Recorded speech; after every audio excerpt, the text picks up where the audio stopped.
Hi guys, welcome back to the Raw Light podcast. My name is Danielle Baker and thank you for being here today.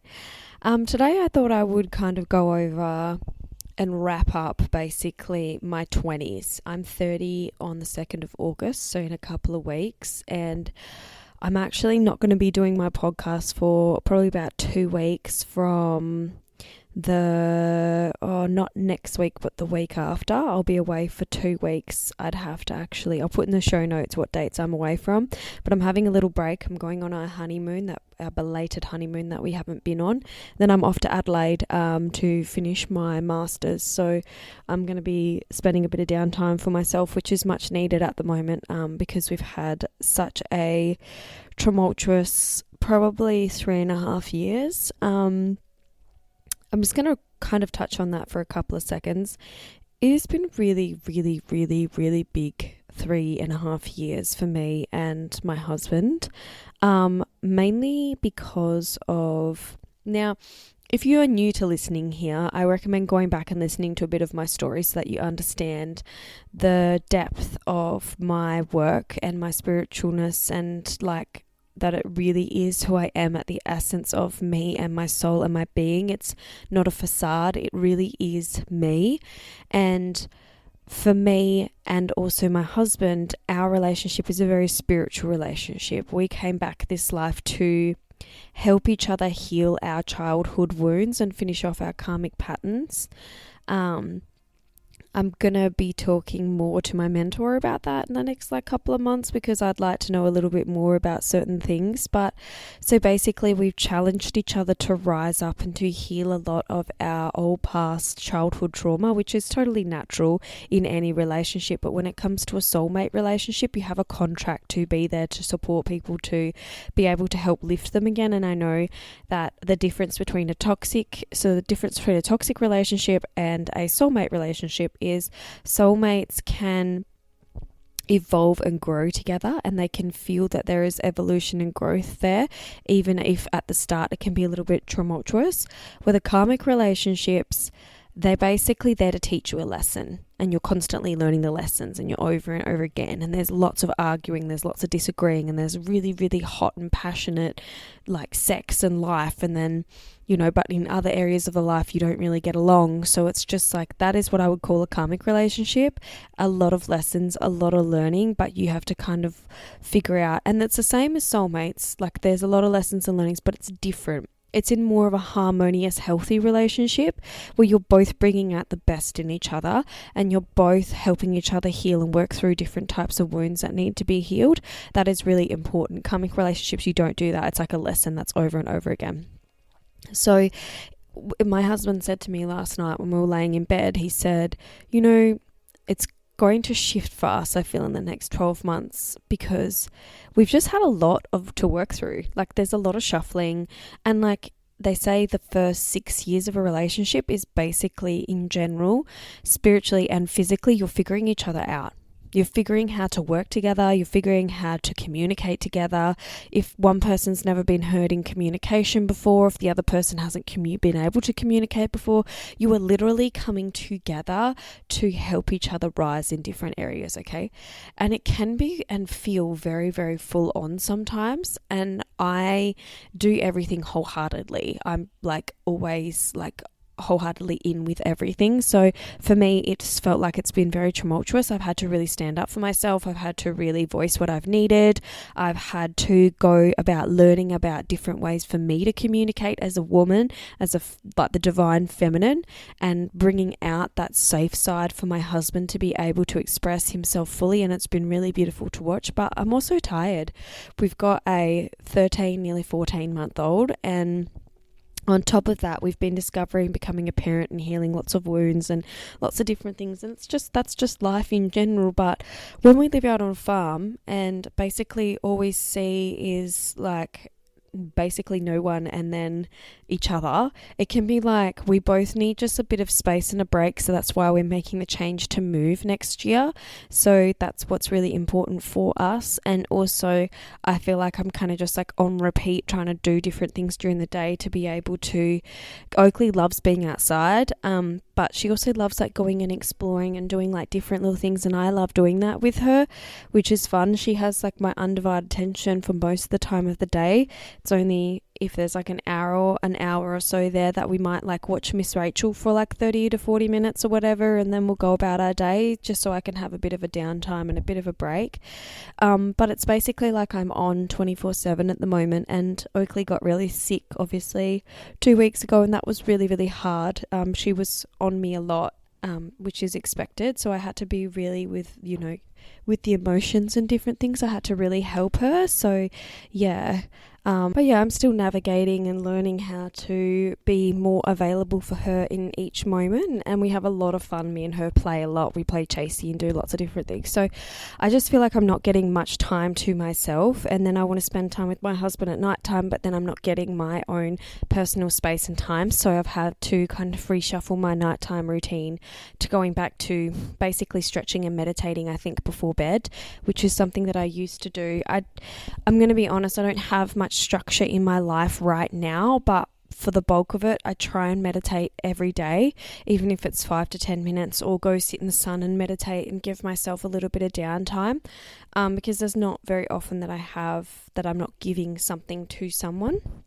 And this is where it comes in to be really important to help your partners understand and to help teach them and not get angry and frustrated at them when they don't understand, because men see things a lot differently. Their minds are completely different to ours, and we tend to talk to them like they're our girlfriends, and they don't really understand that. So you have to kind of learn how to speak the male language to be able to get them to help and support you. I know it's frustrating for me. I've had to work on this a lot. Like my mind and my brain is like, why can't you just fucking just see what I need and do it? Why are you blind? But it's not about that. It's genuinely about the fact that they literally don't know, and they're not in that like mind concept of knowing. So it's been really important to kind of be able to express that for us, and my lessons and learning in like emasculating a man. I've talked about it in a couple of previous podcasts, which I would recommend listening to. But yeah, so that's just basically a rundown on where we're at in life. And yeah, obviously I'm taking a bit of time off in a couple of weeks, which is much needed for me in general. There's a lot of behind the scenes stuff that has been happening and stuff like that. So yeah, sometimes it just feels like when there's all at once, when there's like a huge thing that happens, I just need time to like decompress and be able to like just zone in on myself and like look after myself. But yeah, you just got to find a balance. When you become a mum, it feels like you just kind of got to roll with it and see whenever you can get the downtime, take the downtime.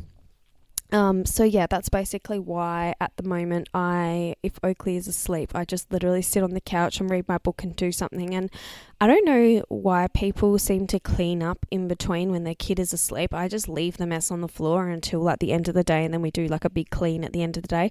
It's so much better than going into the room every like 10 seconds and then your kids pull out like another toy or something like that. That's what we found has worked really well for us anyway. But yeah, so yeah, that's basically where we're at. And you could probably tell I don't feel like I have too much energy to give this week. I actually feel like I'm just recovering from Oakley being really sick and stuff like that. Yeah, it's been really full on, guys, if I'm completely honest. We're going to jump into my last 2 weeks in my 20s, which I'm absolutely so excited to hit my 30s. I never thought that I would say that, but I actually love the fact I'm going into being 30. I love the fact I love getting older. I don't know why, but I've always loved getting older. The older that I've gotten, I'm like, I love being older. I think it's like a deep-seated thing for me from when I was younger. I felt like I was so young to everybody else around me, and I'm a very old soul. So old soul just means I've been to earth a lot of times, and I have a lot of knowledge, and I feel like the older I get, the more closer I am to really succeeding in the path that I'm really wanting to walk down. And my 20s were full of a lot of like crying, a lot of sadness, a lot of getting to know myself, a lot of losing friends, a lot of spiritual awakening stuff happening to me. And it hasn't stopped. If anything, since Oakley, it's amplified, but it's in a more like grounded perspective. But yeah, I would definitely say that my 20s and your 20s are definitely the biggest learnings of life. And here's some things that I would probably give some tips to my younger self if I could. One thing that I would say is learn about money. Learn about finance, learn about investing, learn about what investments are stable for the future. For example, rentals are very, very smart business for the future. You can actually get a lot of money off Airbnbs and renting a house out, especially if you've paid the house off eventually. And there's I would probably say to myself, save a lot of money and keep investing into investment properties. So then you can have lots of incomes and lots of ways of making money. So that's one thing that I would say to myself is learn about money. Number 2 would be to really invest my time into loving myself instead of trying to find who I am through dating. Find myself first and love that version of myself, even if it changes, and then go and find love like I did when I met my husband, but that wasn't till I hit my later 20s. So I would say making sure that I love myself at a young age. Another thing I wish I could go back and tell myself in school is you are different. You aren't normal. It's okay to be different. It's okay to be seen to be different. What others think about you doesn't mean you won't succeed. If anything, you will be more successful than you will ever know.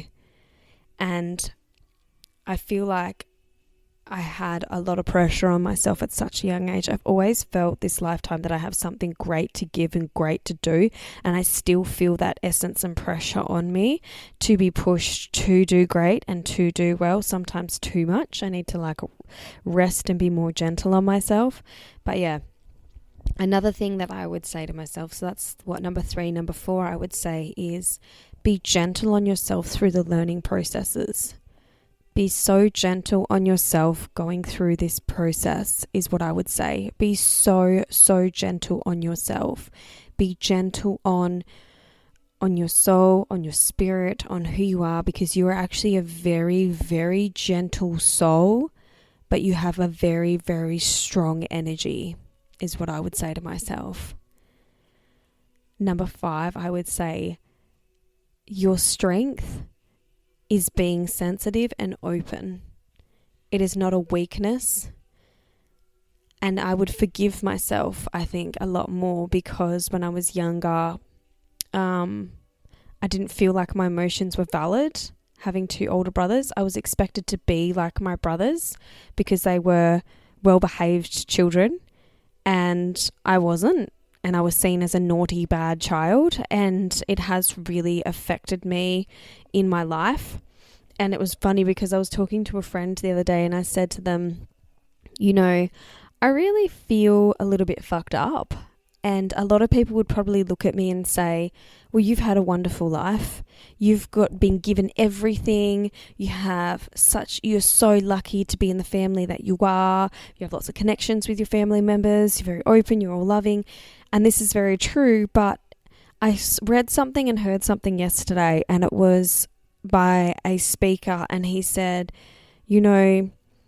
you didn't grow up in the same house as your brother and sister because the parent was at a different stage, a different phase when they were parenting you specifically. And then when your sibling was born and they're in that area, they're going to be parented a lot differently because they've gone through lessons and learning. So you've been parented by a different parent and in a different household. And it's the same thing that I feel. I was parented by a different parent in a different household to my brothers and a very different way of thinking. So, I have my brothers have very different thoughts on how they were brought up and grown. And also when you have a sibling that is in some sort of athletics and football and stuff like that, I'm now realizing that I might have wanted to overcompensate all the time because I had nothing in common with them, because both my brothers could have in common was football and those types of things, and I felt very left out. So I tried to be one of the boys. I tried to be masculine. I tried to fit into the masculine frame until I realized that that was not what I wanted. You know, that's not what I want to be. I want to be this soft feminine. But then when now I've had to change my dynamics with my siblings, because I have realized that it had been quite harmful for me to be in that more masculine role than the feminine sort of role for me. Anyway, I'm in a natural feminine state. And so for me to go into my masculine, it's like a different type of masculine than you think. It's like my own energetic masculine that I've created for myself, not what the society says about being a masculine person. And that's really important to remember when people say, oh, you're more in your masculine. It's not about you're being more of a man. It's about the energy that you're holding right now in your body is more of your masculine, and that we just need to switch on your feminine inside your body. So even me, I'm balancing myself out all the time, and that's really important to remember, that we all have states that we're like balancing out and those types of things.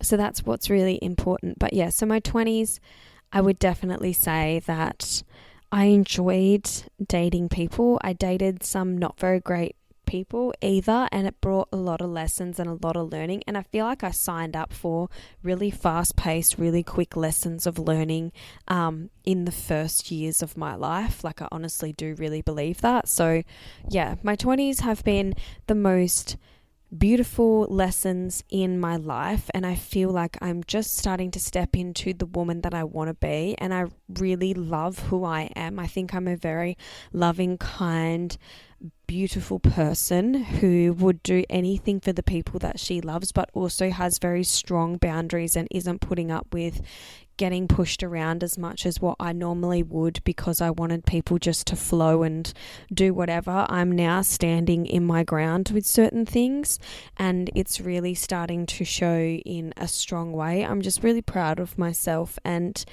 I feel like in my 20s, every time it would come up to 2 weeks before my birthday, I would have this energetic moment of feeling like there was something that was changing and switching.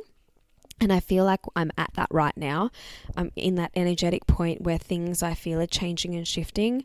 I actually have an appointment with my mentor tonight, and I'm very curious to see where my energy's at, and very curious to see where I can change and shift myself to be able to amplify myself and move myself forward now in my 30s. I'm really, really excited about it. I actually can't wait. I feel like 30s are going to be a really good time for me.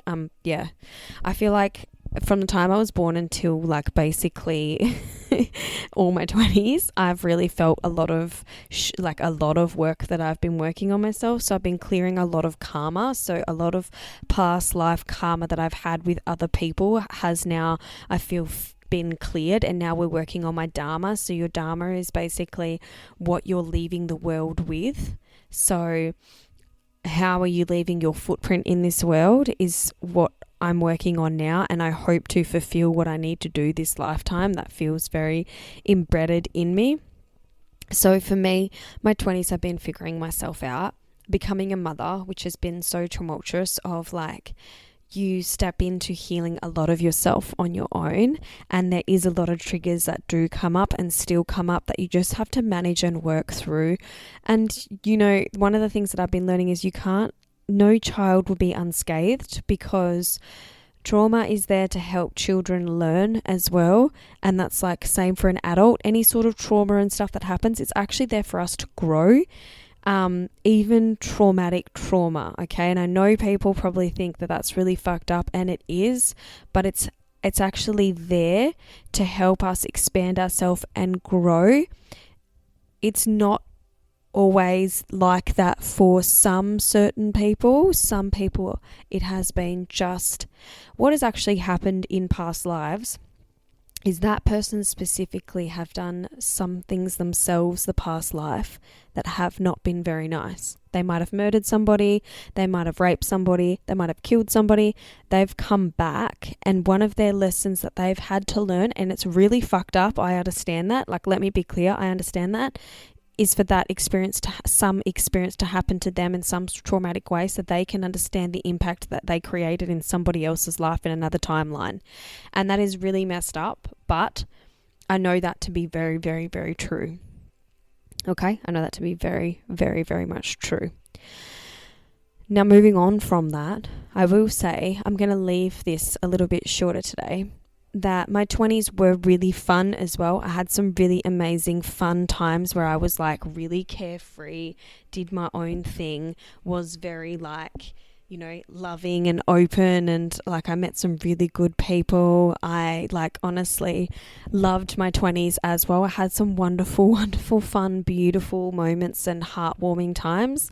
But for the bulk of it, I would love to say goodbye to my 20s. And now in my 30s, I'm really feeling really strong about like finances and where we're going in our life and our 5-year plans, and just implementing all the things that I didn't do in my 20s in my 30s, so that by our 40s we may look at slowing down a little bit. My husband and I both have spoken, by the time we are 50 we would like to somehow figure out retirement for us would be a really good way. So we're going to work our ass off in the next 10 to 20 years and figure stuff out so that we can really enjoy our last parts of our life together and be able to share that with our children and stuff like that. So that's where I'm at. I'm going to leave it at that today because that's all I feel like I have to really share. But like I said, so I'm just going to have a quick look. Just bear with me for like 1 second. I'm going to tell you guys. So from next week will be my last week until the 13th of August. I'm going to be away. I'm going to be taking a bit of a break and just being relaxing. I've moved and shuffled a couple of my clients around and stuff like that as well. So yeah, that's where I'm at the moment. But yeah, I hope you're all going really well, and I would recommend going back and listening to other parts of the podcast. If there's something more that you're wanting to hear about, please do contact me. I know you guys, and a lot of you guys are actually listening to me because I can actually see it on my phone. Obviously I don't know who is listening to me, but I can see where. And I would really love for you guys to reach out to me, please. Please reach out to me and let me know how I can share more on my podcast, how I can build more of an impact on here. I'm probably going to be doing the podcast for the next year or so, and I would love to see myself evolve, but I can only do that if people contact me and let me know what they're liking and what they're wanting more to hear and see. So if you could please let me know, that would be wonderful. Thank you again for all being here. And I look forward to talking to you in my 30s.